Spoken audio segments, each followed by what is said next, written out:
आज आप टॉकिंग नहीं करेंगे, आज मैं टॉक करूँगा। आज की टॉक मॉडर्न टॉक होगी, ठीक है। तो रोज की तरह आज आपको कहानी सुननी है,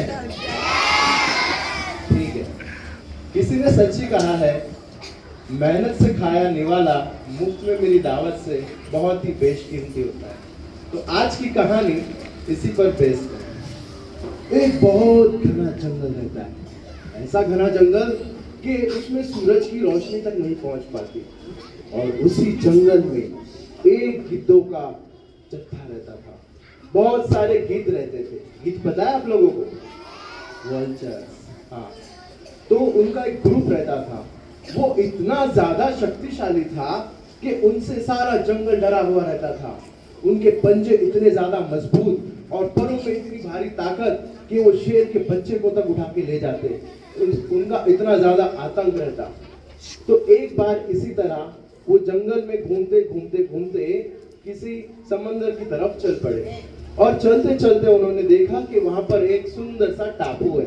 टापू मतलब आइलैंड, यस।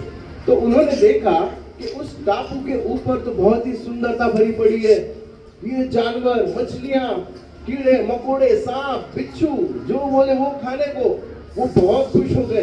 अरे अपने जंगल से तो ये कितना अच्छा है।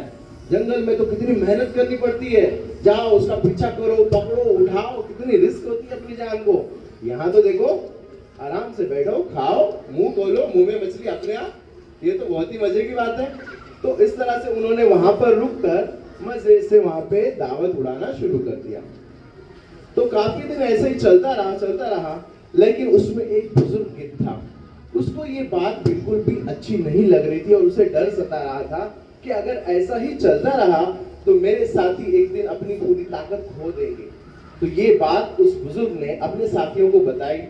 कहा, दोस्तों अब बस हो गया ना, चलो अपने जंगल में चलते हैं, वहां हम शिकार करेंगे, मजे से खाएंगे, यहाँ तो सब हमको आराम से मिल रहा है। तो बाकी के गिद्ध हंसने लगे उस पे।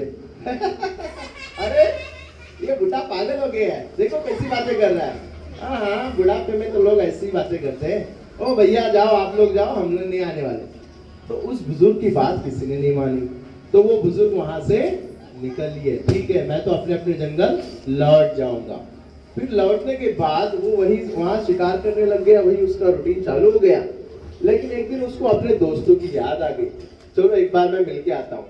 वो कुछ दिनों बाद दोबारा उस टापू पे आया तो देखता है वहां पर चारों तरफ लाशें पड़ी हुई गिद्धों की। वो एकदम परेशान हो गया, ये मेरे साथियों को क्या हो गया। वो सब की तरफ दौड़ रहा है, कोई तो जिंदा होगा। उसमें से एक गिद्ध थोड़ा सा जिंदा था। उससे उसने पूछा, भाई क्या हो गया, ये इतनी लाशें कैसे बिखर पड़ी। तो उसने बताया कि हम इतने मजे से आराम से खा रहे थे कि हम बहुत आलसी हो गए थे। हमारी शिकार करने की ताकत ही खत्म हो गई। हम इतने मोटे हो गए, हम उड़ नहीं पा रहे थे। तो इसका फायदा उठा के चीतों का एक ग्रुप आया और उसने हम सब का शिकार कर दिया और हम सब अपने आलस की वजह से मर गए।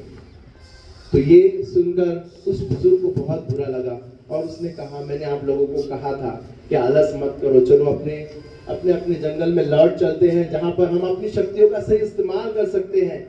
इस तरह से आलस भरी जिंदगी किसी काम की नहीं। लेकिन उसकी बात किसी ने नहीं मानी।